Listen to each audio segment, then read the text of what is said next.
আসসালামু আলাইকুম, কেমন আছেন সবাই? তো আপনারা হয়তো জানেন আমি 2 দিন যাবৎ ঢাকার বাইরে আছি। তো আমি এই মুহূর্তে আছি হচ্ছে ময়মনসিংহ চরপাড়া।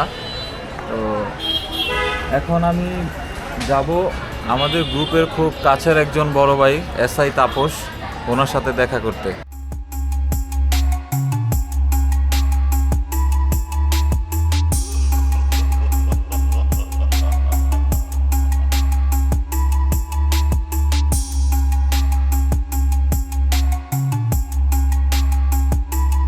Dodgy.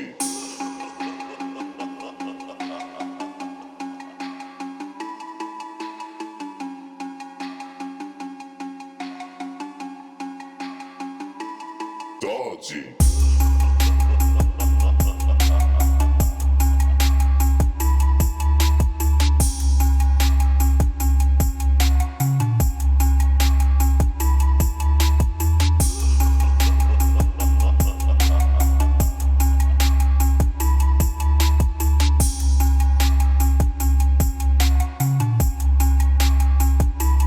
Dodgy.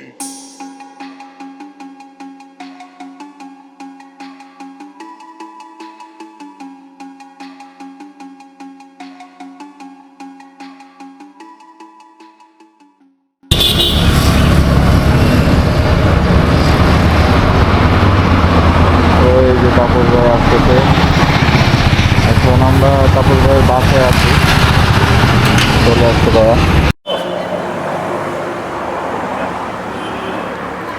আরে আসসালামু আলাইকুম, কেমন আছেন? রানি কেমন আছো? এই তো ভাইয়া, আলহামদুলিল্লাহ। কালকে রাতে আসছো? হ্যাঁ, কালকে দেখা হয়েছিল, ছবিও তুললাম। সকাল থেকে আপনার সাথেই দেখা করার জন্য আর কি আসা। সকাল থেকে তো 2-3 বার ফোন দিয়ে ফেলছো। মিটিং ছিল, মিটিংটা শেষ করে যেন সময় লাগলো। আবহাওয়া তো আজকে খুব একটা ভালো না। কেমন গেল জার্নি তোমার ঢাকা থেকে? তোমার তো সুজুকি, রাইট? কেমন ইয়া দেয় কেমন? ভালো ভাই, সার্ভিস অনেক ভালো। কত- মোটামুটি আমি আপাতত এই পর্যায়ে এসে এখনো ভালো পাচ্ছি। কতক্ষণ লাগছে আসতে? আসতে লাগছে 3 ঘন্টা মতো। আচ্ছা, তারপরে আসতে দেরি আসছে, ভালো হয়েছে। তো ভাইয়া, কি অবস্থা, কেমন যাচ্ছে আপনার দিনকাল? অনেকদিন পর দেখা হয়েছে তো। আমি ঢাকায় ট্রান্সফার হয়েছি, ঢাকা থেকে ময়মনসিংহ ট্রান্সফার হয়েছে জুলাই মাসে। তারও আগে দেখা হয়েছিল, ফোনে তো কথা হয়। তো ময়মনসিংহ কি জন্য হঠাৎ করে, আত্মীয় স্বজন আছে? এই যে এখানে আমার একটা ভাইরাল বাসা আছে, তো এই মূলত সব মিলা একটু ঢাকার অবস্থা তেমন শান্তি পাচ্ছি না আর কি। ভাবলাম একটু বাইরে থেকে ঘুরে আসি। পেজ কেমন চলতেছে তোমার? গ্রুপ গ্রুপ, হ্যাঁ, আলহামদুলিল্লাহ ভালো চলতেছে। ইয়া ফলোয়ার বাড়ছে? ফলোয়ার এখন মনে হয় 8,000-এর মতো হয়েছে। 8,000, 6,000 ছিল লাস্ট। আমিও তো ময়মনসিংহ আসার পর পোস্ট টোস্ট দিতে পারি না, অফিসের কাজ, নতুন জায়গা, পুরো ময়মনসিংহ বিভাগের দায়িত্ব, মানে ঝামেলা। সবচেয়ে বড় ইস্যু হলো গিয়ে ভিডিও এডিট করার লোক পাই না। আমি নিজে তো করতে পারি না অ্যাকচুয়ালি। তো তারপর এই জন্য ভিডিও দিতে পারি না। ভিডিও জমে আছে অনেকগুলো। ওই নীলাচল বান্দরবনটা তোমার ট্যুর দিয়ে আসছিলাম, ওইটার ভিডিও আছে। আপনি এই পোস্টগুলো তো সব কমিউনিটিতে যায়, সবাই তো আপনি পোস্টগুলো দেখেন। যায়, কিন্তু আমার কাছে মনে হয় দর্শকরা আরো বেশি কিছু চায়, কিন্তু আমি দিতে পারতেছি না। জবের নেচারের মানে অবস্থা এত খারাপ। আর শুক্র শনিবার আসলে ফ্যামিলি সময় দিয়ে একটু বাইরে যে ঘুরবো, দেখা যাক আস্তে আস্তে একটু গোছায় নিই। 6-7 মাস হয়ে গেছে তারপরও। তো বলো, হালকা বলো। সিচুয়েশন তো খুব গরম যেতেছে, বাইকার কমিউনিটি। সিচুয়েশন গরম বলতে পুরা একটা এলোমেলো অবস্থা হয়, মানে এমন একটা অবস্থা যেখানে আর কি আপনার ঠিকাই যাইতেছে না, বাইকের উপরে মানে পুরো একটা ঝামেলা। সবচেয়ে বড় পরিস্থিতি ফিলিস্তিনির ইস্যুটা নিয়ে, মানে এটা যতবার আসতেছে চোখের সামনে ততবারই খারাপ লাগতেছে অ্যাকচুয়ালি। মানবিকতা, মানসিকতা আসলে কি নাই এখন আর। আচ্ছা, একটা ঘটনা শুনছিলাম, ওটা বিশদে আমার এটা বলো তো। আমিও দেখছি বেশ কিছু। আজকে এই টপিকসটা নিয়ে মানে সুজুকি ইস্যু নিয়ে যে একটা হ্যাঁ হ্যাঁ এক কাজ করি, চলো আমার ছাদে যাই, ভিউটা ভালো আছে। চলো।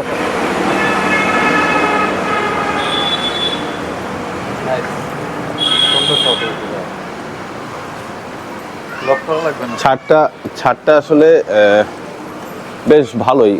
আর বাসাটা এমন জায়গায় যে অ্যাকচুয়ালি চারপাশে পুরো ফাঁকা জায়গা। তো আমি সাবধানে উঠো। করে যাবা।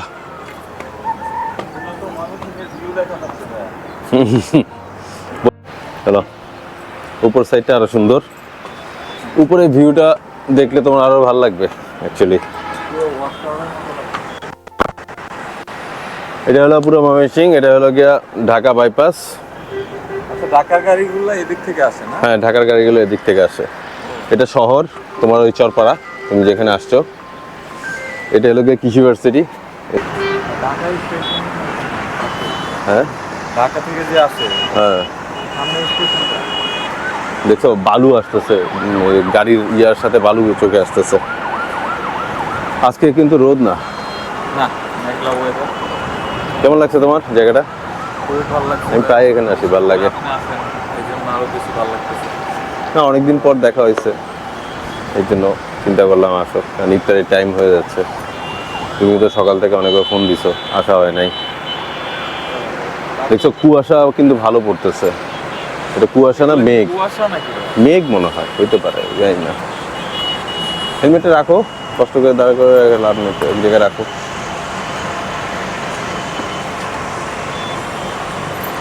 তারপর ভাইয়া দিনকাল কেমন যাচ্ছে আপনার? আমি তো আসলে নতুন জায়গায় এসে অফিসের কাজের চাপ, জানো তো, পুরো রিজনটা দেখতেছি, চাপটা একটু বেশি। নতুন জায়গা, নতুন ডিস্ট্রিবিউটর। ঢাকায় কি যাওয়া হয় না?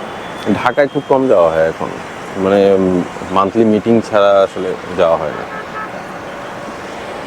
ওইভাবে তো মনে হয় এখন গ্রুপে এতটা সক্রিয় না।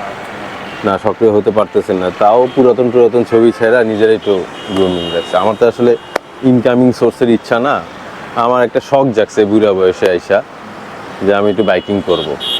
তো এটা অ্যাকচুয়ালি তৈরি হয়েছে কিন্তু 2023 সালে। আমি এই যে আমার ওয়াইফের চিকিৎসার কারণে আমি ইন্ডিয়া গেছিলাম, তো ওইখানে গিয়ে দেখলাম যে বাইক ভাড়া পাওয়া যায়। তখন তো সিসি লিমিট ছিল বাংলাদেশে, তো দেখি না 350 সিসি 650 সিসি চালায় কেমন লাগে রয়্যাল এনফিল্ড। ভাইয়া তো আমি দেখলাম আপনার পোস্টে আপনি অনেক দেশে ঘুরছেন। কয়টা দেশে ঘুরছেন ভাইয়া? 4-5টা, বেশি না। 4-5টা। বাইক নিয়ে কি বাংলাদেশের বাইরে যাওয়া হয়েছে? না, বাইক নিয়ে যাইনি, ওখানে গিয়ে চালাইছি এরকম। কিন্তু ইন্ডিয়া যাওয়ার পরে এই জিনিসগুলো উঠে আসছে, মানে আমার কাছে মনে হয়েছে যে আমি তো গোপ্রো দিয়ে ব্লগিং করতে পারি, জাস্ট এই ইচ্ছায় করছি। আমার পার্সোনালি আপনার যে আপনার সব কিছু মিলায় আপনি যেরকম একটা আউটফিট, আমার মনে হয় আমি আর কি অন্য কেউ এভাবে দেখি না। আপনি চাইলে বাংলাদেশের মধ্যে এরকম একটা পরিবেশ তৈরি করতে পারবেন। আমার আসলে হাইলাইট হওয়ার ইচ্ছা নাই, আমি আমার জবে আসলেও আমি হাইলাইট, আমি হ্যাপি। আচ্ছা, যাই হোক, ইফতারি টাইমে হয়ে যাচ্ছে, তোমার তো আত্মীয় বাসায় যেতে হবে। নিচে যেটা নিয়ে বলতেছিলাম, এই আমার একটু বড় তো, এই কাহিনীটা কি হয়েছে? কাহিনীটা আসলে আমি 3-4 জনের কাছে শুনছি। 4 দিনে যে কাহিনীটা হচ্ছে, এটা আমার মনে হয় মোটো বাইকিং কালচারে এইটাই ফার্স্ট। আগে এরকম কোনো কাহিনী হয় না। যদিও আমি খুব বেশি পুরাতন না এই বাইকিং কমিউনিটিতে, তারপরেও আমি এতদিন এরকম অস্থিতিশীল পরিবেশ আমি দেখি নাই। যেমন হচ্ছে সুজুকির সাথে আপনার এই সুজুকির গ্রাহকদের সাথে একটা ঝামেলা হয়, সেই ঝামেলাটার প্রতিবাদে তারা বাংলাদেশের বাইকাররা একটা আওয়াজ ওঠে, যেখান থেকে হচ্ছে আপনার আমার কোশ্চেন 2 জায়গায়। আদৌ কি ভদ্রলোক, ভিডিওতে যেটা আমি দেখছি যে ভদ্রলোক হাতাহাতি করতেছে, মানে ছড়ান আপনি করেন না ভিডিও লাইক দিস, রাইট? কিন্তু পরবর্তীতে একদিন পরে আমি জানতে পারছি, শুনলাম যে সুজুকি শোরুমের যে সিসি ক্যামেরা ফুটেজ আছে সেখানে ভিন্ন টাইপের। এটা কি প্রমাণিত হয়েছে? মানে বিভিন্ন টাইপের বলতে আমরা যেটা, যেমন আপনিও সম্ভবত দেখেন কিনা জানি না, এটা কি শুনছি, দেখি নাই, রাইট? ভিডিওটা দেখেন না, না, শুনছি। আমরা সারা বাংলাদেশের বাইকাররা যেটা দেখি। তোমারে জিজ্ঞেস করার মূল কেন্দ্র কি জানো?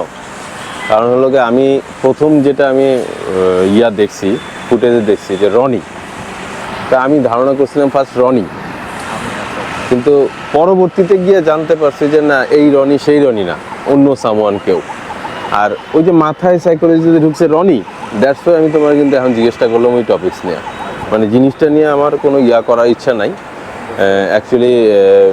আমার এটা আমি একটু ক্লিয়ার করি, এটা হ্যাঁ, এটা আপনি না, থ্যাংক ইউ কোশ্চেনটা করার জন্য। এটা আমাকে অনেকে পার্সোনালি ইনবক্স করছে, অনেক জায়গায় আমাকেও মেনশন করা হয়েছে যে রনি ভাই আসলে ব্যাপারটা কি, এরকম কেন হলো, আপনার কাছ থেকে এরকমটা কীভাবে হইতে পারে।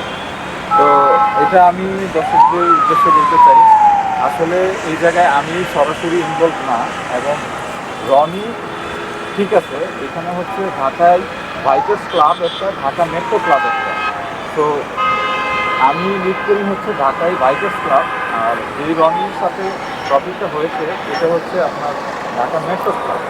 সো দুইটাই আলাদা আলাদা প্ল্যাটফর্ম, দুইটাই হচ্ছে ঢাকায় বাইকার্স ক্লাব এবং Dhaka metro club. Dhaka metro ক্লাবের হচ্ছে রনি, আর আমি হচ্ছে ঢাকায় বাইকার্স ক্লাবের রনি। তো আমার সাথে এরকম কিছু ইস্যু হয় নাই, ডোন্ট ওয়ারি, আপনারা নিশ্চিন্ত থাকতে পারেন। Thank you.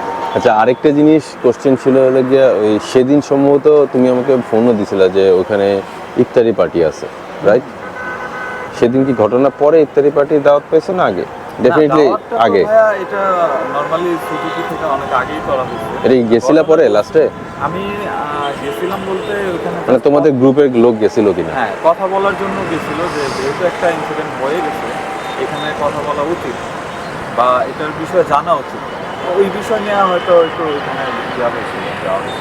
এখনকার সিচুয়েশন কি, মানে এটা কি সিচুয়েশন কোন লেভেলে গেছে? তোমার তো সকল বাইকারদের সমর্থনে আমাদের যারা বাইকিং কমিউনিটির প্রতিনিধি বলা যায়, বড় ভাইরা যারা, আচ্ছা ডিএমসিকে যে গ্রুপটা ছিল ওইটা আর্কাইভ করা হয়েছে, আর হচ্ছে ডিএমসি গ্রুপের অ্যাডমিন প্যানেল থেকে যারা যারা একটু অন্যরকম পোস্ট করছে তাদেরকে ব্যান করা হয়েছে। এটা কারা করছে? এটা হচ্ছে কমিউনিটির যারা বড় ভাইরা যারা ছিলেন, কমিউনিটি যারা লিড করেন, মন করেন। আচ্ছা, তারা ডেফিনেটলি তো মানে সবকিছু যাচাই বাছাই করেই করছে, নো ডাউট। তো এটা তো বাইকাররা ভাইরাই করছে, রাইট? সুজুকির সাথে যে সমস্যাটা হয়েছিল ভাইয়া, এটা হচ্ছে লাস্ট মোমেন্টে এসে দেখা গেছে যে যে ছেলেটা সিসিটিভি ফুটেজে যেটা দেখছেন ওনারা, আমি ছিলাম না, আমি তো জানেন আপনার এখানে আছি। তো যে ছেলেটা মানে গায়ে হাত দেওয়ার পর্যায়ে চলে গেছে, যেটা বললো সিসিটিভি ফুটেজে তার উল্টোটা দেখা গেছে যে ওই ছেলেটা ওনার গায়ে হাত দেয় নাই, বা উল্টো যে ইউজার ছিলেন উনি নাকি উল্টো তাদের সাথে খারাপ ব্যবহার করেছে, এরকমটা দেখা গেছে। তো এখানে এতটুকুই পর্যন্ত সমাধান হয়েছে, মানে আসল ভিডিওটা দেখার পরে তাকে ব্যান করা হয়েছে, রাইট? ব্যান করা হয়েছে। এবং সেটা কেন ওই ভদ্রলোক ভাইটা, বাইকারটা, ডিএমসি বাইকারটা কেন ওটা রেজ করছে না জেনে পুরোটা, রাইট? এই কারণেই তো। এবং সেটা নিয়ে করছে, এটা সমস্যা নাই, এটা একজন বাইকার হিসেবে বাইকারের প্রতি তার আবেগ থাকতেই পারে, এটা আমারও ছিল। আমিও ফার্স্ট মোমেন্টে এসে খুব গরম হয়ে গেছিলাম। তারপর যখন আর কি উনি এককভাবে এটা ক্রেডিট নেওয়ার ট্রাই করলো, বাইকারদের মধ্যে ঝামেলা শুরু হয়েছে ওইখান থেকে, যে একক ক্রেডিট তো এটা হইতে পারে না, আমরা সবাই একটা আওয়াজ দিয়েছিলাম এরকম একটা। আসলে ঘটনা হলো কি, যে ভিডিওটা দেখছি আসলে একতরফা দেখে খারাপ লাগতেই পারে, ওটা করা যাবে না। ফার্স্ট ওটা করা যাবে না বাইকারদের সাথে। এটা কেন আমি বলছি, আমার এই ক্ষুদ্র পরিসরে, আমি বাইক চালাই 2007 থেকে, কিন্তু কমিউনিটি বা বলো পেজে বলো, এটা আসছি মাত্র 1 বছর, টু বি অনেস্ট। কিন্তু আমি এই খবরগুলো জানি, বুঝি, চেষ্টা করি জানার, হ্যাঁ, কোনো না কোনোভাবে কারো কাছে লার্নিংগুলো হয়। তো আমি যেটা মনে করি যে মানে আমি ইন্ডিয়াতে যখন গেছি, ওইখানকার বাইকারদের ইউনিটি কিন্তু অন্যরকম। অ্যাকচুয়ালি ইন্ডিয়ান কমিউনিটিতে যেটা দেখছি, মানে ওদের ইউনিটিটা এত স্ট্রং থাকে যে মানে ওদের মধ্যে কোনো বাইকার যদি কোনো বিপদে পড়ে, সঙ্গে সঙ্গে কিন্তু ওদের হোয়াটসঅ্যাপ গ্রুপ থাকে বা থাকে, আমাদেরও আছে, নো ডাউট। কিন্তু স্ট্রংনেসটা যেটা সবার মধ্যে কাজ করে, যে বাইকার মানে হলো বাইকার। আমি অ্যাকচুয়ালি আমার যে জব এক্সপিরিয়েন্স আছে, এই যে দীর্ঘ 17 বছর, হ্যাঁ, এয়ারটেল কোম্পানি বলো, বিকাশ বলো, আমি যেটা শিখছি সেটা হলো গিয়ে, আমি কোনো প্রোডাক্ট লঞ্চ করব বা আমি কোনো প্রোডাক্ট আনবো, এই প্রোডাক্টটা আনলে মার্কেটে আমাকে খাওয়াইতে হবে। খাওয়াইতে হলে কিছু মার্কেটিংয়ের লোক জোগাড় করতে হবে, হ্যাঁ, সেই মার্কেটিংয়ের লোকদের কিছু টাকা দিতে হবে, যারা কিনা মার্কেটিং অন্য অন্য কোম্পানির প্রোডাক্টগুলোর সাথে এটা মার্কেটে মারপিট করতে পারে বা যুদ্ধ করতে পারে বা তার প্রোডাক্টটা হাইলাইট হইতে পারে, রাইট? সো অ্যাকচুয়ালি এই প্রসিডিউরে আমাদের বাইকাররাও ঢুকে গেছে। আমি যতদূর জানছি, বুঝছি, শুনছি সব কিছুই, যে এটা করা যাবে না, এটা করলে না বাইকাররা নিজেরই ক্ষতি হবে। এটা ওয়ান কাইন্ড অফ যে ডালে বসে আছে সেই ডালে আমি কাটতেছি, টু বি অনেস্ট। হয়তো কিছু লোকের প্রফিট হবে, যারা প্রফিটের জন্য আসছে তারা আসলে বাইকার না, যে আমি প্রফিটের জন্য আসছি, আমি এটা দিয়ে এই পেজ দিয়ে আমি উপরে উঠবো, তাহলে এটাকে আমি বাইকার বলবো না। কারণ সে মানে আরও সুন্দর করে বলি, তুমি সাপোজ ধরো সুজুকি কিনতে চাচ্ছ, আমাকে ফোন দিছো, রাইট? তো আমি চালাচ্ছি হলো গিয়া সুজুকি, দ্যাটস ওয়াই তুমি আমাকে সুজুকিকে ফোন দিছো, হ্যাঁ? সো আমি যদি আসলে এখন আমার ল্যাকিংসগুলো বাদ দিয়ে আমার যে এক্সপিরিয়েন্স সুজুকি, মানে সুজুকি ডাজেন্ট ম্যাটার, আমি একটা ইস্যুটা দাঁড় করাইলাম, হ্যাঁ, কোনো কোম্পানিকে ছোট করার আমার ইচ্ছা নাই অ্যাকচুয়ালি। তো আমি যদি তোমাকে নেগেটিভ ভাইব্রেশন দেই যে সুজুকিটা ভালো, তুমি নাও, নিলে তোমার এই উপকার হবে, তো আমি অ্যাকচুয়ালি 3টা টপিক্সের উপরে সবসময় বাইক কিনি। এটা প্রত্যেকটা বাইকারেরই তাই করা উচিত। আমি এটা সবসময় প্রত্যেকটা ভিডিওতে বলারও চেষ্টা করি। ফার্স্ট, আমি 6 ফুট হাইট, আমার উচিত মানে আমার যেটা পছন্দ সেটা হলো গিয়া স্ট্রেট হ্যান্ডেল বার। তারপর হলো বাইকের ওজন ভালো থাকতে হবে এবং বাইকের গ্রাউন্ড লেভেল থেকে হাইটটা আমি বসে যেন আরাম পাই সেরকম হইতে হবে। আমি যেই বাইকই কিনছি এই পর্যন্ত 11টা বাইক, প্রত্যেকটা বাইকে আমি এই 3টার সাথে আমি কম্প্রোমাইজ করে নিই। তুমি আমাকে হাজার বলতেছো যে এই বাইকটা কিনো, এই কোম্পানির বাইক কিনো, সুজুকি কিনো, ইয়ামাহা কিনো, কেটিএম কিনো, ডাজেন্ট ম্যাটার, আমার ওই 3টা মিলতে হবে। তারপর ঠিক আছে। সো আমি মানে একজন বাইকার, আমি যখন নতুন বাইক কিনতে যাব, আমি রনি ভাই অনেক পপুলার, তার একটা পেজে গ্রুপ আছে, সে ভালো জানে, তাকে বলতে গেলাম, তুমি কি করলা, ওই কোম্পানির সাথে চুক্তিবদ্ধ থাকা অবস্থায় তাকে বায়াস করে 2টা বাইক বেচে দিলা, সেটা থেকে কমিশন খেলা, এটা ঠিক না, এটা বাইকার না, এটা হলো মার্কেটিংয়ের লোক। তুমি মার্কেটিংয়ের লোক হিসাবে ঠিক আছে। সো আমার মতে বাইকারদের কখনো এইসব ইনভলভমেন্টে যাওয়া উচিত না। যখন এরকম ইনভলভমেন্টটা হবে, এই টাইপের সিচুয়েশনগুলো বারবার ক্রিয়েট হতে থাকবে। বাইক যারা কোম্পানি নিয়ে আসবে, ডেফিনেটলি তারা মার্কেটে সার্ভে করবে, তার প্রফিট চিন্তা করে না। আমি বাইকার, আমার পছন্দে বাইক কিনবো, আপনি আমার পছন্দে বাইক আনেন, তাহলে আমি কিনবো। আমাকে বায়াস করে আপনি বাইক কিনাবেন, এটা হবে না, এরকম হইতে পারবে না, হওয়া যাবেও না। এবং এটা সবার কাছে আমার রিকোয়েস্ট, সব কোম্পানির কাছে রিকোয়েস্ট, আপনাদের কাছে বাইকারদের পছন্দসই বাইক আনেন, আপনিও যাতে বিজনেসে ভালো করতে পারেন, বাইকাররাও যেন উপকৃত হয়। আমি প্রোডাক্ট লঞ্চ করছি মানেই হলো গিয়া ওই ব্যক্তি হলো আমার কাস্টমার। আমি বিকাশে জব করে যেটা বুঝি, আমার এজেন্ট হলো কাস্টমার।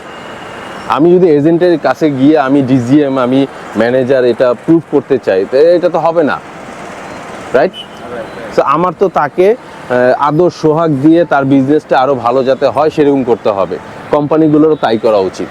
খুব ভালো একটা মেসেজ দেয় যে আপনি যেটা আর কি বলতে চাচ্ছেন যে কোম্পানিগুলো যাতে বাইকারদের জন্য হয়।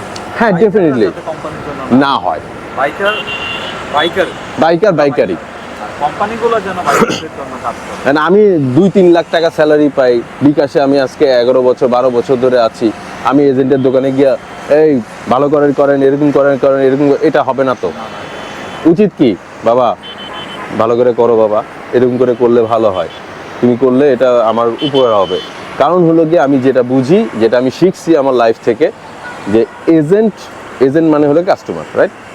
এজেন্ট যদি বিজনেস সঠিক না করে, ওর ওই 1 পয়সা আমার স্যালারিতে আসবে না। আমি যদি নিজে এজেন্টকে ভয় দেখা নষ্ট করাই বা তাকে বকাঝকা দিয়ে নষ্ট করি, তাহলে এটা নিজের পায়ে নিজে কুড়াল মারা হলো। সো অ্যাকচুয়ালি সবার কাছে উদ্দেশ্য একটাই, আমি যেই টপিকস নিয়ে কথা বলতেছি সেটা আসলে মূলত ইস্যু না, কাউকে ছোট করার জন্য না, বড় জন্য না। রিকোয়েস্ট আপনাদের কাছে, এই দিকটা দুই পক্ষকেই মাথায় রাখতে হবে। বাইকাররাও যেন কোম্পানি লোকের সাথে খারাপ বিহেভ না করে এবং কোম্পানিগুলোও যেন খারাপ বিহেভ না আসে। যেটা যেখানে প্রবলেম হচ্ছে সেটা ডেফিনেটলি আপনি কোম্পানি আপনাকে মাথা নত করে সহ্য করে বাইকারকে হ্যাপি করতে হবে। এটাই আপনার জব, এটাই আপনার জব স্ট্র্যাটেজি। আপনাকে বিজনেসে দাঁড় করতে হলে, বড় হইতে হলে আপনাকে নত হয়ে থাকতে হবে। You become a sir like this. আমি এজেন্টকে স্যার বলি, কেন বলি? কারণ তার লেনদেনের একটা অংশ আমার স্যালারিতে ঢুকে। সো আমি তার সাথে করতে পারবো না, আমি তোমাকে স্যার বলবো, এটা রুল হওয়া উচিত। এখন যদি এরকম হয় যে আমি ডিজিএম হয়ে গেছি, ম্যানেজার হয়ে গেছি, আমার স্যালারি অনেক হাই, আমি তো ওর থেকে অনেক বেশি ইনকাম করি, আমার ভালো একটা মার্কেটে নাম আছে, পুরো বিকাশে সবাই আমাকে চিনে, বাংলাদেশে সবাই আমাকে চিনে, যদি এরকমভাবে নিজেকে আত্মপ্রকাশ করার চেষ্টা করি বা আত্ম অহংকার করি, তাহলে তো আসলে আমার এই অহংকার বেশি দিন টিকবে না, কোনো কোম্পানিরই টিকবে না। Minded, everyone minded. সো কোনো কোম্পানি খারাপ না। যেসব কোম্পানি কাস্টমারের উদ্দেশ্যে আসে, তাদেরকে হ্যাপি করার জন্য আপনাদের উদ্দেশ্য পরিণত হোক। জিনিসটা এরকম না কাউকে বয়কট করা না। আমার সুজুকিও 2 দিন পরে লাগতে পারে, আমার ইয়ামাহাও 2 দিন পরে লাগতে পারে, আমার কেটিএমও 2 দিন পরে লাগতে পারে। কোনো বাইকারের বাইকই খারাপ না। আমার সামর্থ্য 1 লাখ, তোমার সামর্থ্য 20,000। তুমি 20,000-এর বাইক কিনছো, আমি তোমাকে ভাইই বলবো, কারণ তোমার সামর্থ্য ওইটা, এটার জন্য ছোট বড় কিছু নাই। তা আমি অনেক ভালো বাইক চালাচ্ছি, আমি করতেছি। আমি তো এককালে 10টা যে বাইক চালাইছি, আমার প্রথম বাইকটা তো অনেক কম দামি ছিল। সো আমার এখন অ্যাবিলিটি হয়েছে, আমি ভালো বাইক চালাচ্ছি। আমার আগে 2টা হেলমেট ছিল, আমার এখন 12টা হেলমেট। তো আমি কি শো আপ করবো যে দেখো আমি অনেক বড় কিছু হয়ে গেছে? Not like that. সো সবার কাছে রিকোয়েস্ট, বোথ সাইড, কোম্পানি এবং বাইকার, বাইকারদের ভালো কিছু করান, আপনি হাইলাইট হবেন অটোমেটিক্যালি, কোম্পানির নাম এমনি উঠবে। দ্বিতীয় কথা হলো গিয়া, স্যার আসলে জিনিসটা হলো গিয়া জনাব, আমি যতদূর বুঝি সম্মানী ব্যক্তি। সম্মানী ব্যক্তিকে সম্মান ডেফিনেটলি করা উচিত। এখন যদি আমি সাপোজ আমি রনির কথা বলি, রনি মনে করেন যে দেশি বাইকার অ্যাডমিন, কথার কথা এক্সাম্পল, হ্যাঁ, আমরা দেশি বাইকার, তারপরে বিডি বাইক, এদেরকে সবচেয়ে বড় গ্রুপ চিনি, রাইট? এদের কাছে বাইক বিডি, এদেরকে বড় আমি জিনিস চিনি। সো এদের যে অ্যাডমিনের লোকরা আছে ডেফিনেটলি এক্সপিরিয়েন্স, তারা বহুত কিছু দেখে আসছে। সো আমি মনে করি এই জঙ্গল কাটতে কাটতে কাটতে রাস্তা তৈরি করে দিয়েছে, আমরা সবাই চলে আসছি লাইক দিস, হ্যাঁ। সো স্যার আমি কখন তাকে বলবো? আমি জানি যে ওই ব্যক্তিটা জঙ্গল কেটে কেটে অনেক ঝোড় ঝামেলা নিয়ে রাস্তা তৈরি করে গেছে, আমি তখন গেছি। সো ডেফিনেটলি ওই টাইপের লোককে স্যার বলাই উচিত। এখন ইয়ামাহা কোম্পানি অনেক বড় কোম্পানি, নো ডাউট, ইয়ামাহাদের ডেফিনেটলি সম্মান করা উচিত। আমার প্রথম বাইক ইয়ামাহা ফেজার, ওকে। সো আমি কিন্তু ভালো সাপোর্ট পাইছি, ভালো চালায় মজা পাইছি, নো ডাউট। আমাকে অনেক সাপোর্ট দিয়েছে ডিস্ট্রিবিউটর থেকে, ডিলার পয়েন্ট থেকে অনেক সাপোর্ট দিয়েছে, আমি কোনো প্রবলেম পাইনি অ্যাকচুয়ালি। আমি কাউকে খারাপও বলি না। সুজুকিও আমি চালাইছি, SF অনেক ভালো, উত্তম দা ছিল ইঞ্জিনিয়ার, উনি আমাকে ভালো সাপোর্ট দিছে, অনেকেই ভালো সাপোর্ট দিছে অ্যাকচুয়ালি। বাইকার গোষ্ঠী মানে আমি সব বাইকই চালাইছি, কোনো বাইকই খারাপ না অ্যাকচুয়ালি। আমার ডিমান্ড অনুযায়ী কিছু জিনিস হওয়া উচিত ছিল, সেটাকে খারাপ বলবো না আমি। তবে ইয়ামাহা বাংলাদেশে অনেক বাইক আনার চেষ্টা করছে, সুজুকি আমার মনে হয় পরে, আমি সঠিক বলতে পারবো না হিস্ট্রি, কিন্তু আমার কাছে মনে হয়েছে আমি যখন 2007 সালে বাইক কিনেছি, আমি যদি মার্কেটিং চিন্তা করি তাহলে আমার চোখের সামনে ইয়ামাহা আসছে। আমার কাছে ইয়ামাহা পছন্দ হয়েছে, কারণ ফার্স্ট টাইম ওই কিট আলা ফেজার হুন্ডা বাংলাদেশে ছিল না, দ্যাটস ওয়াই বলতেছি। সো ইয়ামাহা ভালো, আমি সেটা বলতেছি না, অ্যাকচুয়ালি ভালো থাকার চেষ্টা করেন, বাইকারদের সুযোগ দেন। এই যে আমি ইদানিং পোস্ট করা শুরু করছি যে আমার অ্যাডভেঞ্চার ট্যুরিং বাইক লাগবে, আমার খিদা উঠছে। আমি যে হুন্ডা CBX চালাচ্ছি, আমার কাছে ট্যুরিং বাইক দারুণ মজা লাগছে, কারণ আমার কাছে মনে হচ্ছে বাংলাদেশে প্রত্যেকটা রাস্তায় অফ রাইড, কোনো রাস্তায় নর্মাল রোড না, সবগুলোই অফ রোড। তাহলে আমাদের অফ রোড বাইকের মজা বেশি, ট্যুরিং বাইকের মজা বেশি। ইভেন লাস্ট 3 বছর ধরে দেখতেছি যে প্রচুর বাইকার ট্যুরিংয়ে যাচ্ছে, আমার কাছে ভালো লাগে বিভিন্ন জায়গায়, যেটা আমার দেখার সুযোগ হয় নাই। অনেক বাইকার ভাই সেগুলো রিস্ক নিয়ে চলে যাচ্ছে, নর্মাল বাইক দিয়েও যাচ্ছে, এটা কাছে অনেক ভালো লাগে। অনেক দামি বাইক নিয়ে যাইতে হবে ওখানে গিয়ে, আমার মনে হয় না। সো যতটা পারুক, আমার মেসেজ হলো 2-3টা, আমার বাইকারকে ভালো থাকতে হবে, বাইকারকে সম্মান করতে হবে, আমরাও কোম্পানিকে ডেফিনেটলি সম্মান করব। আপনারা ভালো বাইক আনেন, আমরা ভালো বাইক কিনবো, আস্তে ধীরে কিনবো, কোনো সমস্যা নেই। খারাপ ভালো থাকবেই, মানে হাতের 5 আঙ্গুল কখনো সমান হয় না। সো রিকোয়েস্ট আপনাদের কাছে, হেলমেটটা অবশ্যই পরবেন। হেলমেটের বিষয়ে আমি সবচেয়ে বেশি স্ট্রং। ম্যাক্সিমাম টাইমে হ্যাঁ, তো আমি বলবো যে সাপোজ তুমি সুজুকি বাইক যখনই কিনতে যাচ্ছ, তোমার ডেফিনেটলি আগে সুজুকির বাইকের জন্য যেটা ফ্রুটফুল হেলমেট, সেটা একটা হেলমেট আগে কিনে রাখা উচিত, ওই বাজেটটা রাখা উচিত অ্যাটলিস্ট। আমাদের দেশে আমি যখনই দেখি যে R15 বা যেগুলো দামি বাইকগুলো আছে, সরি নাম বলতেও ভয় লাগে, কে কোন দিক দিয়ে কী বলে ফেলে, আই ডোন্ট নো। যাই হোক, আমি এক্সাম্পল দিচ্ছি, কাউকে ছোট করার উদ্দেশ্যে না। একটা বাইকার খুব সুন্দর R15 নিয়ে যাচ্ছে, সিলভার কালার, আমাকে দারুণ লাগছে। আমি এটা গত পরশু দিনের ঘটনা, সে হেলমেটটা পড়ছে হলো 700 টাকা। কেমন লাগবে তোমার কাছে? তার মধ্যে সেফটিনেস কোনো ইস্যু না, তার হলো বাইকটা ইস্যু। তাহলে ডেফিনেটলি সে 5 লাখ 6 লাখ টাকা দিয়ে বাইক কিনে যদি 700 টাকা হেলমেট পরে, তাও আবার পিলিয়নের হেলমেট, ওই যে উবার পাঠাও যারা আছে তাদের, আর কি শুধু তো এটা ঠিক না, এটা ঠিক না। সো বেটার হলো গিয়া আমি যেই টাইপেরই বাইক কিনি আমার হেলমেটটা দামি হইতে হবে। একজন লোক গতকালকে আমাকে SMS করছে 5,000 টাকা তো ISO সার্টিফিকেট পাওয়া যায় ভাই। 5,000 টাকায়, 5,000 টাকা নাই, 3,000 টাকা এখন পাওয়া যায়। ডেফিনেটলি পাওয়া যায়, কিন্তু সেটা কি আসলে সার্টিফাইড? আমার কাছে মনে হয় না। আমার কাছে সেটা সাপোর্ট মনে হয় 10K এর উপরে যাওয়া উচিত, সেই বাজেটটা আপনার রাখা উচিত। অনেকের সামর্থ্য নেই, ধৈর্য ধরেন, আস্তে আস্তে কিনেন, ঠিক আছে? তো বেশি কিছু বলবো না, রনির সাথে এসে অনেক কথা বলে ফেললাম। সবাইকে ধন্যবাদ, কাউকে ছোট করার উদ্দেশ্যে না। যদি ভুল কোনো কিছু বলে থাকি ক্ষমা চাচ্ছি। আমি অনেক ছোট বাইকার, আমি অ্যাকচুয়ালি কমিউনিটির মধ্যেও তেমন একটা থাকি না, চেষ্টা করি ভালো থাকার। রনি আমাকে চিনে। আর রনির ওদের গ্রুপে ঢুকছি হলো আরও কয়েকজনের সাথে কথা বলার পর আমার কাছে মনে হয়নি রনিদের গ্রুপের মধ্যে তেমন কোনো ইস্যু আছে না। আমি অনেক ওদের পেজে শেয়ার করি, আমার কাছে এমন কিছু মনে হয়নি। ও বরঞ্চ ও আমাকে অনেক বেশি উৎসাহ দেয়, বকাও দেয় মাঝে মাঝে, ভাই আপনি ওইখানে যান না কেন, ওইখানে যান না কেন। আমার সময় হয় না।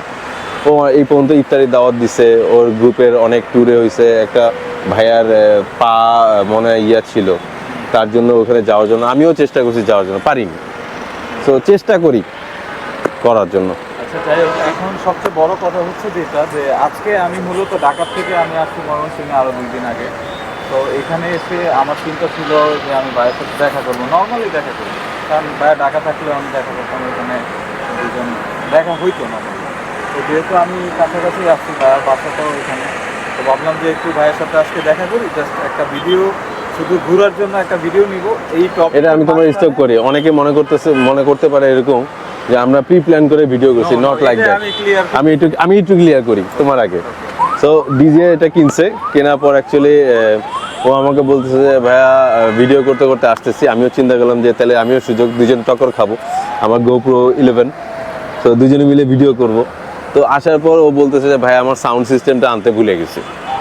তো এই জন্য আমি অ্যাকচুয়ালি আমারটা দিয়ে তৈরি করছি, কোনোটাই প্রি প্ল্যান না ভাই। আবারও বলি, কোনো ভুল কিছু বললে ক্ষমা করে দেবেন। রনি কিছু বলার থাকলে শেষ করো। আসলে হচ্ছে আমাদের কোনোটাই প্রি প্ল্যান না। আর ভাইয়ের সাথে দেখা করা হচ্ছে,